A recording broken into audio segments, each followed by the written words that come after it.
আসসালামু আলাইকুম। সর্বশেষ আন্তর্জাতিক সংবাদে সবাইকে স্বাগতম।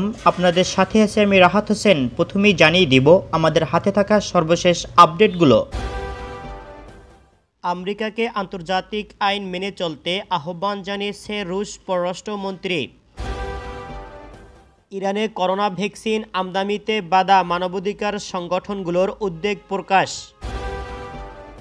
ভেঙে দেওয়া হয়েছে ইসরায়েলের সংসদ, চ্যালেঞ্জের মুখে নেতানিয়াহু। ইসরায়েলকে স্বীকৃতি দিতে পাকিস্তানের উপর আরব আমিরাতের চাপ মুখ থুবড়ে পড়ছে।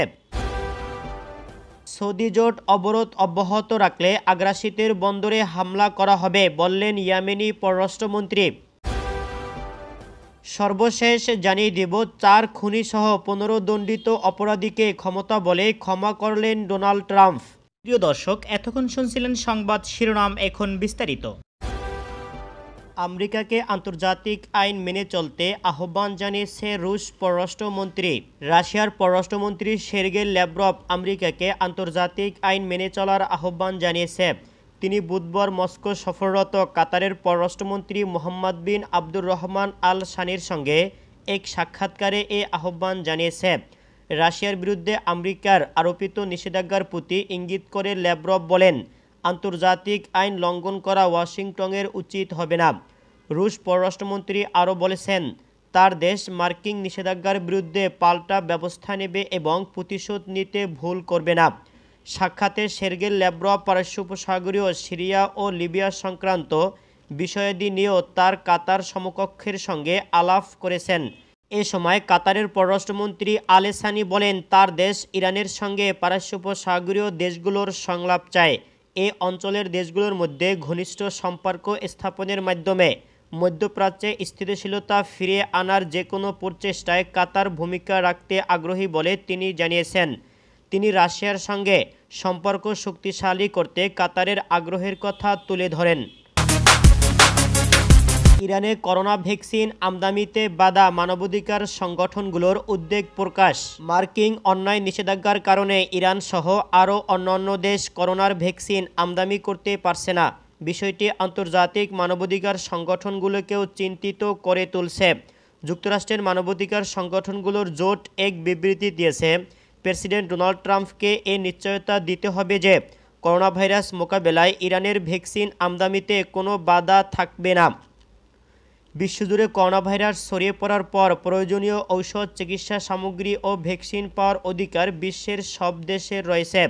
জাতিসংঘ মহাসচিব অ্যান্তোনিও গুতেরেস বলেছেন, করোনা ভ্যাকসিন কেউ পাবে কেউ পাবে না তা কখনোই প্রযোজ্য হবে না এবং উন্নত দেশগুলোর উচিত অন্য দেশগুলোকে এক্ষেত্রে সহযোগিতা করা।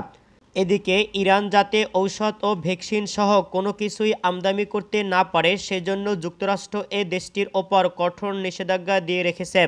জাতিসংঘের অর্থ সামাজিক উন্নয়ন বিষয়ক পরিষদের প্রধান মনির আকরাম ইরান সহ আরও কয়েকটি দেশের বিরুদ্ধে মার্কিন একতরফা নিষেধাজ্ঞা এবং এ দেশগুলোর করোনা ভ্যাকসিন আমদানিতে বাধা দেওয়ার বিষয়ে উদ্বেগ প্রকাশ করে বলেছেন, সবারই ভ্যাকসিন পাওয়ার অধিকার রয়েছে। বাস্তবতা হচ্ছে, মার্কিন সরকার যদিও দাবি করছে ইরানের বিরুদ্ধে আরোপিত নিষেধাজ্ঞার তালিকায় ঔষধ ও চিকিৎসা সামগ্রী বাদ দেওয়া হয়েছে, কিন্তু তারপরও তারা যেহেতু ব্যাংকের ওপর নিষেধাজ্ঞা দিয়ে রেখেছে, সে কারণে ইরান কোনো কিছুই আমদানি করতে পারছে না।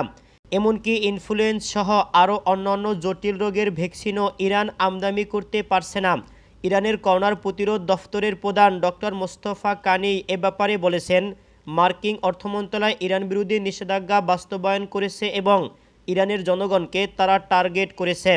এমনকি অর্থ পরিশোধ করা সত্ত্বেও মার্কিন বাধার কারণে ইনফ্লুয়েঞ্জা ভ্যাকসিনও ইরান আমদানি করতে পারছে না। এ অবস্থায় মার্কিন সরকার ইরানের উপর সর্বাত্মক নিষেধাজ্ঞা দিয়ে সর্বোচ্চ চাপ সৃষ্টির চেষ্টা চালিয়ে যাচ্ছে। এমনকি আন্তর্জাতিক সমালোচনা সত্ত্বেও করোনার ভ্যাকসিন আমদানিতেও তারা বাধা দিচ্ছে। মার্কিন কংগ্রেসের অনেক সদস্য সরকারের এ আচরণের প্রতিবাদ জানিয়েছে। ভেঙে দেওয়া হয়েছে ইসরায়েলের সংসদ, চ্যালেঞ্জের মুখে নেতানিয়াহু। ইহুদিবাদী ইসরায়েলের সংসদ সিনেট ভেঙে দেওয়া হয়েছে। বাজেট পাস নিয়ে চরম রাজনৈতিক দ্বন্দ্ব দেখা দেওয়ার কারণে গতকাল সংসদ ভেঙে দেওয়া হয়। এর ফলে সেখানে আগামী জাতীয় নির্বাচনের প্রশ্ন দেখা দিয়েছে। আগামী 23 মার্চের মধ্যে আবার নির্বাচন অনুষ্ঠিত হতে পারে। যদি তাই হলে গত 2 বছরের কম সময়ের মধ্যে ইসরায়েলে চতুর্থ দফা নির্বাচন অনুষ্ঠিত হবে। নেসেটে বাজেট পাশের জন্য তোলা একটি বিল প্রত্যাখ্যান হওয়ার পর সংসদ ভেঙে দেওয়া হয়। এর আগে নেতানিয়াহুর জোটের প্রধান অংশীদার এবং রাজনৈতিক প্রতিদ্বন্দ্বী বেনি গান্তজ প্রধানমন্ত্রীকে অসত্যতা ও ব্যক্তিগত প্রয়োজনকে অগ্রাধিকার দেওয়ার জন্য অভিযুক্ত করে সংসদ ভেঙে দেওয়ার কারণে 23 মার্চ সাধারণ নির্বাচন অনুষ্ঠিত হতে পারে এবং এমন একটি সময় ওই নির্বাচন অনুষ্ঠিত হতে যাচ্ছে যখন করোনাভাইরাসের মহামারী নতুন করে জোরদার হচ্ছে। পাশাপাশি নেতানিয়াহুর বিরুদ্ধে দুর্নীতির মামলা জোরদার হয়েছে। ইসরায়েলকে স্বীকৃতি দিতে পাকিস্তানের উপর আমিরাদের চাপ মুখ থুবড়ে পড়ছে।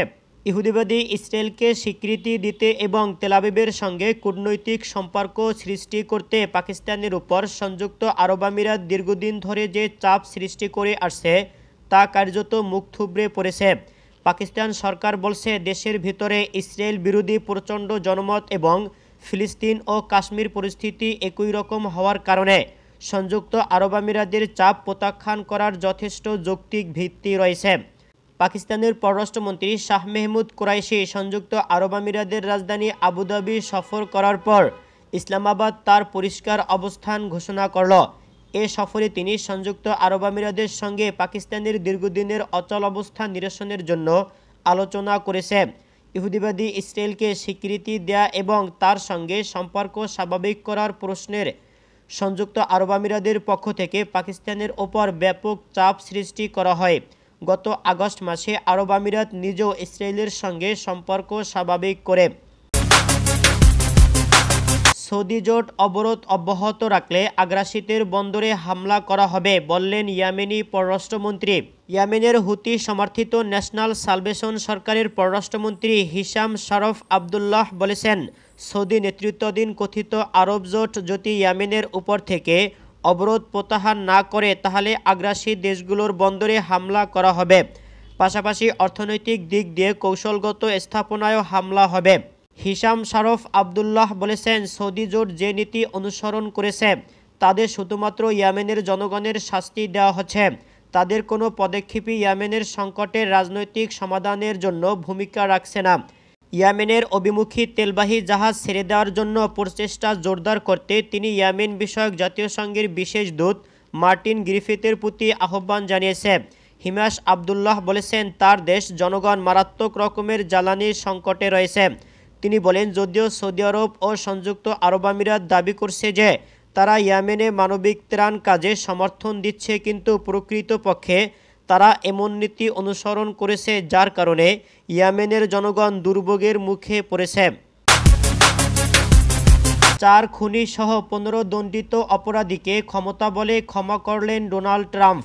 ইরাকে শিশু সহ বহু মানুষকে হত্যার দায়ে দণ্ডিত 4 অপরাধী সহ 15 জনকে নিজের ক্ষমতা বলে সম্পূর্ণ ক্ষমা করে দিয়েছে মার্কিন প্রেসিডেন্ট ডোনাল্ড ট্রাম্প।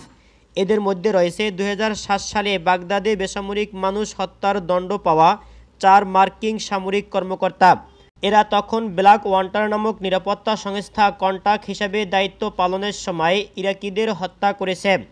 এছাড়া রয়েছে মার্কিন নির্বাচনে রুশ হস্তক্ষেপের তদন্ত অভিযুক্ত হওয়া ট্রাম্পের সাবেক প্রচার সহযোগী জর্জ পাভডোপোলস। 2 সাবেক রিপাবলিকান আইন প্রণেতাও ক্ষমা পেয়েছে।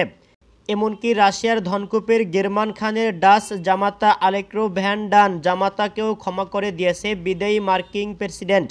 গত নির্বাচনে পরাজিত হওয়ায় হোয়াইট হাউসে ট্রাম্পের দিন ঘনিয়ে আসছে। নিয়ম অনুযায়ী আগামী 20 জানুয়ারি নবনির্বাচিত প্রেসিডেন্ট জো বাইডেনের শপথ নেওয়ার কথা রয়েছে। এরই মধ্যে গত মাসে সাবেক জাতীয় নিরাপত্তা উপদেষ্টা মাইকেল ফ্লিনকে ক্ষমার ঘোষণা করেন ট্রাম্প। 2016 সালে মার্কিন নির্বাচনে রুশ হস্তক্ষেপের তদন্ত এফবিআইকে মিথ্যা বলার অভিযোগে দোষী সাব্যস্ত হয়েছিলেন মাইকেল ফ্লিন। 2017 সালে নিজের অপরাধ স্বীকার করে নিয়েছিলেন ট্রাম্পের সাবেক এই ঘনিষ্ঠ সহযোগী। মঙ্গলবার ট্রাম্পের ক্ষমাপ্রাপ্তদের মধ্যে বেশ কয়েকজন রয়েছে যারা মার্কিন নির্বাচনের রুশ হস্তক্ষেপের তদন্তের ঘটনায় দোষী সাব্যস্ত হয়েছে। জর্জ পাভলোডস 2017 সালে ট্রাম্পের প্রচার উপদেষ্টা ছিলেন। 2017 সালে তিনি এফবিআই এজেন্টকে মিথ্যা বলার দোষী সাব্যস্ত হয়। এছাড়া রাশিয়ার ধনকুপের জামাতাও মিথ্যা বলার জরিমানা এবং কারাদণ্ডের মুখোমুখি হন। ট্রাম্পের ক্ষমাপ্রাপ্তদের মধ্যে বাগদাদে বেসামরিক মানুষ হত্যায় দীর্ঘমেয়াদে দণ্ড পাওয়া 4 নিরাপত্তা কন্ট্রাক্ট রয়েছে, যারা নির্বিচারে গুলি চালিয়ে ইরাকিদের হত্যার দায়ে দণ্ডিত হয়েছিলেন। 2007 সালে ওই 4 ব্যক্তি মার্কিন দূতাবাস কর্মীদের গাড়িবহর প্রহারা দিয়ে নিয়ে যাওয়ার সময় জামাতে হওয়া নিরস্ত্র ইরাকি মানুষের উপর গুলি চালায়। ওই ঘটনায় 2 শিশুসহ অন্তত 14 জন নিহত হয়েছে। এ ঘটনায় আন্তর্জাতিক পর্যায়ে তুমুল সমালোচনার জন্ম দিয়েছে। 2014 সালে 4 জনকে বিভিন্ন মেয়াদে দণ্ডিত করা হয়। এরপরও তাদের ক্ষমা করলেন ট্রাম্প। মার্কিন বাহিনী ইরাক ও আফগানিস্তানে হাজার হাজার বেসামরিক মানুষকে হত্যা করেছে, কিন্তু এসব হত্যাকাণ্ডের কোনো বিচার করা হয়নি।